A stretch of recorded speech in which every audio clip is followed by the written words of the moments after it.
ओम शांति। आगे बहुत खतरा है। काल चक्र दुखदाई शुरू होने वाला है।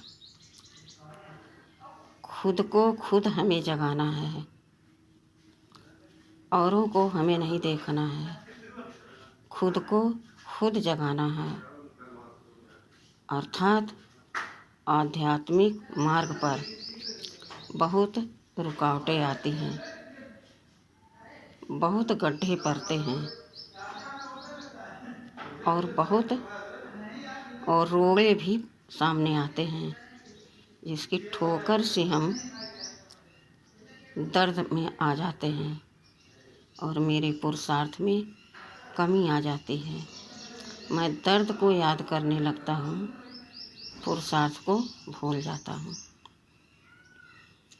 इसलिए हमें सावधान रखना है अपने आप को। किसी के कर्म, बोल, किसी की दृष्टि को, किसी के चेहरे को हमें देख करके अपने मन को अशांत नहीं करना है। एक स्टूडेंट अगर इन सब बातों को देखता रहे तो पढ़ाई कैसे करेगा? यह भी आध्यात्मिक पढ़ाई है, यह भी उन्नत का मार्ग है। इससे उन्नत वाला और कोई मार्ग नहीं, कोई पढ़ाई नहीं। एक व्यक्ति जा रहा था, रास्ते से चलते चला जा रहा था और सामने एक गड्ढा आया, वो उसमें गिर गया। फिर वो कुछ देर बाद निकल आया और बोला अपने मन में, मुझे मालूम नहीं था कि सामने गड्ढा है। दूसरे दिन फिर जब उसी रास्ते से जा रहा था, चलते चला जा रहा था, उसके मन में अटेंशन नहीं था, कुछ और ही चिंतन चल रहा था उसके मन में और चला जा रहा था। फिर उस गड्ढे में गिर गया। दूसरे दिन उसने सोचा और मन में कहने लगा, आज फिर मैं भूल गया। तीसरे दिन फिर उसी रास्ते से जब जा रहा था तो उसी गड्ढे में फिर गिर गया। फिर उसने विचार किया, बोला कुछ नहीं, संकल्प किया, मैं इस रास्ते को बदल देता हूँ, बार बार गिर रहा हूँ। हमको भी इस अंतिम समय में बहुत सावधानी रखनी है। समय बहुत थोड़ा है। बार बार मैं गिरता रहूं, बार बार टेंशन में पड़ता रहूं, सबकी कमियों को देखता रहूं, तो मैं आगे कैसे बढ़ सकता हूं? आगे बहुत खतरा है, हमें सावधान रहने की ज़रूरत है। आज हम देख रहे हैं विज्ञान सौर मंडल पर जा कर के सब कुछ पता करके आता है, लेकिन उसे यह पता नहीं है कि आगे क्या होने वाला है, कैसे उसे रोका जा सकता है। आज विज्ञान चाँद पर जाता है, पता लगाता है कि वहाँ पर रहने का स्थान है, लेकिन रह नहीं सकता। आज विज्ञान इमारत की मजबूत नींव बना सकता है, लेकिन वो भूकंप को रोक नहीं सकता। इसी प्रकार से हमें अपनी उन्नति के लिए खुद आगे बढ़ते रहना है। कौन कैसा है मुझे नहीं देखना है, देखना है तो सब आत्माएं हैं, सबके अपने अपने संस्कार हैं, अपने अर्थ कर्तव्य हैं, अपने गुण हैं, हमें अपने गुण और शक्तियों को बरकरार रखना है जो परमपिता परमात्मा ने हमें दिया है।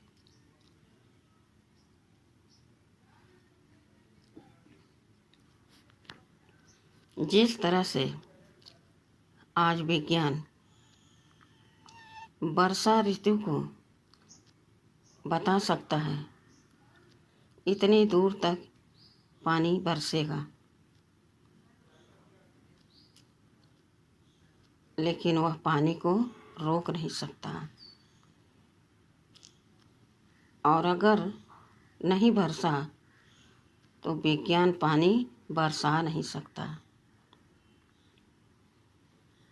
जिस प्रकार से बिजली चमकती है दीवार पर हम देख सकते हैं, लेकिन सूर्य की रोशनी को हम रोक नहीं सकते।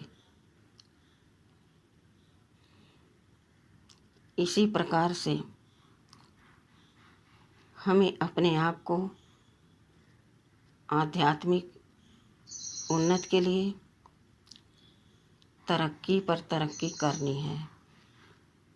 इधर उधर दाएं बाएं हमें नहीं देखना है कौन क्या कर रहा है।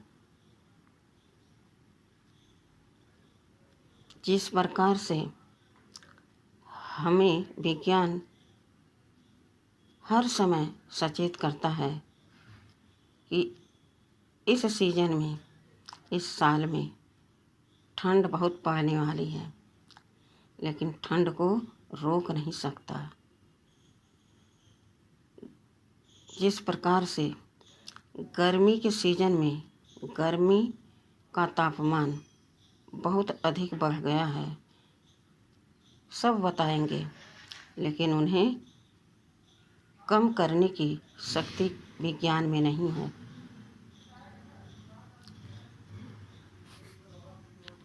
जिस प्रकार से दिन और रात को कोई बदल नहीं सकता, इसी प्रकार से हमारे उन्नति के मार्ग पर कोई रुकावटें डाल नहीं सकता।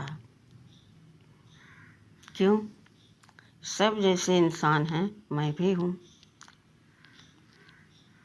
सब इंसान हैं, मैं भी हूँ, लेकिन हम सर्वशक्तिमान के नज़रों में समाये हुए हैं। निरंतर उनकी शक्तियाँ मुझ पर पड़ रही हैं।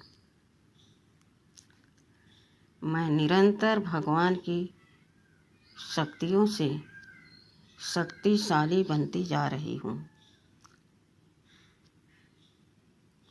जो लोग इस बात को नहीं समझते तो वो इतना पावरफुल भी नहीं होते, केवल वो लौकिक दुनिया के जानकार होते हैं। लेकिन हम लौकिक को भी जाना, अलौकिक को भी जाना और पारलौकिक के साथ रहकर अलौकिक सेवा भी कर रहे हैं, और हर कर्म की हमें जानकारी भी है। तो अपने आप को एक आम इंसान को लेकर के न चलें। मैं सर्वशक्तिमान की संतान हूँ। उनकी सारी शक्तियाँ मुझ में निरंतर समा रही हैं। भगवान ने हमें अपना बनाया है, इसलिए कि हम इस आध्यात्मिक रहस्य को समझ सकते हैं। कोटों में कोई, उस कोई में से कोई मैं श्रेष्ठ आत्मा हूँ। भगवान ने मुझे अपना बनाया है। एक शिष्य ने कहा अपने गुरुजी से, गुरुजी मुझे ऐसा कोई मार्ग बताइए, ऐसा कोई कार्य दीजिए जिससे हम आध्यात्मिक रहस्य को जानकर उसमें उन्नत कर सके, आगे बढ़ सके। गुरु ने शिष्य से कहा, बहुत अच्छा तुम्हारा प्रश्न है, जरूर मैं बताऊंगा। पहले तुम मुझे बताओ। शिष्य ने कहा, गुरुजी क्या, पूछिए। गुरुजी ने कहा, तुम्हारे घर में जो नौकर चाकर हैं, क्या वो तुम्हारी बात मानते हैं? शिष्य ने कहा, गुरुजी वह सब चोर हैं, वह सब काम करने में चोरी करते हैं, एकदम कामचोर हैं। गुरुजी चुप हो गए। फिर शिष्य ने कहा, गुरुजी हमने तो बता दिया, अब आप बताइए न, आध्यात्मिक मार्ग पर हम कैसे उन्नति को आगे बढ़ाएं। गुरु ने कहा, अच्छा बताओ, जो तुम्हारे घर में सदस्य हैं वो तुम्हारी बात मानते हैं? शिष्य ने कहा, गुरुजी आपने बहुत अच्छा पूछा। गुरुजी सब स्वार्थी हैं, कोई निस्वार्थ भाव से किसी की मदद नहीं करता, न घर में कोई कार्य करता। गुरुजी चुप हो गए। फिर शिष्य ने कहा, गुरुजी अब तो आप बता दीजिए, मुझे आध्यात्मिक रास्ते पर चलना है। फिर गुरु ने कहा, अच्छा बताओ, तुम्हारी पत्नी है, वह तो तुम्हारी बात मानती होगी। शिष्य बहुत उदास मन से बोला, गुरुजी पत्नी मेरी हर हफ्ते मायके चली जाती है, हमारे अनेकों बार मना करने के बावजूद वो अपनी माँ से मिलने चली जाती है। अब आप बताइए, क्या इनमें से कोई निस्वार्थ है? गुरुजी बोले, अच्छा बताओ, सबको छोड़ो, तुम्हारा मन तुम्हारी बात मानता है? शिष्य ने बड़े उदार भाव से बोला, गुरुजी क्या बताऊं, मन तो चंचल है।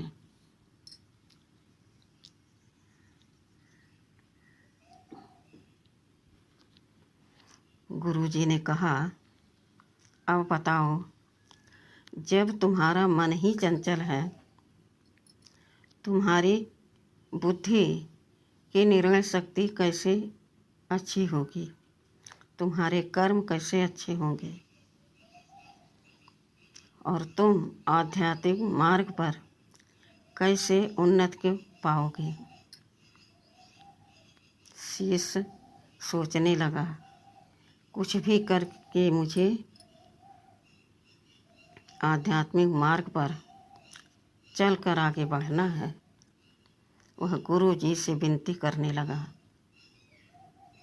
गुरुजी कोई ऐसा मंत्र बताइए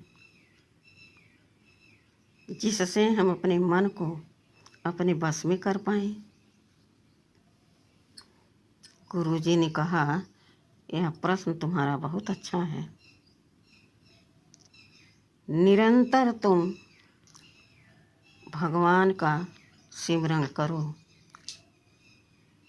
एक सेकंड एक सांस आपकी इधर उधर न जाए, इसका अटेंशन तुम्हें रखना पड़ेगा। जब तुम्हारा मन तुम्हारे कंट्रोल में हो जाएगा, तुम्हारी इंद्रियां तुम्हारे अंकुश में आ जाएंगी, तब तुम्हारे कर्म स्वतः श्रेष्ठ होंगे और भगवान से तुम्हारा मन हमेशा जुड़ा रहेगा। जैसे बिजली की तार से तार को जोड़ दो, निरंतर लाइट आती रहती है। इसी प्रकार से जब तुम्हारा मन परमात्मा में जुड़ा रहेगा तो तुम्हारी बुद्धि तीव्र होती जाएगी, तुम्हारा मन सशक्त होता जाएगा और हर तरफ से तुम्हारा मन एक जगह परमात्मा में लगा रहेगा, कहीं इधर उधर भटक नहीं सकता। क्या तुम अपने मन को अपने नियंत्रण में कर सकते हो? शिष्य ने कहा, गुरुजी, मेरी बहुत इच्छा है कि मैं भगवान की शरण में रहूं, उनकी याद में मेरी सांसें निकलें और छूटें। मैं और कुछ नहीं सोचना चाहता। गुरुजी ने कहा, तथास्तु, ऐसा ही होगा। और वह शिष्य आध्यात्मिक मार्ग पर चलने के लिए निश्चय कर लिया और देखते देखते एकदम वह उन गुरु से भी आगे निकल गया। तो बाबा भी हमें कह रहे हैं कि बच्चे सावधान, आगे खतरा है, बहुत दुखदाई सीन आने वाले हैं जो आप सहन नहीं कर सकते हो। तो जो सहन करने के साथ साथ परमात्मा याद में रहकर अपना समय व्यतीत करेगा, वह सदा उन्नति को पाता रहेगा। तो हमें सावधान रहने की ज़रूरत है और भगवान की श्रीमत पर चलने की ज़रूरत है। अब समय नहीं है कि हम इधर उधर सबसे उलझे, सबके अवगुण देखें, सब में कमी देखें, सबको एक रस आत्मा देखें। आपका मन स्वतः हल्का हो जाएगा। कुछ भी कोई करता रहे लेकिन आप उसको आत्मा देखो। आत्मा ऐसी चीज़ है जो सारे बोझ को हल्का कर देती है, क्योंकि वह खुद बहुत हल्की है। इसलिए अपने को आत्मिक स्थिति में स्थित करना है। ओम शांति।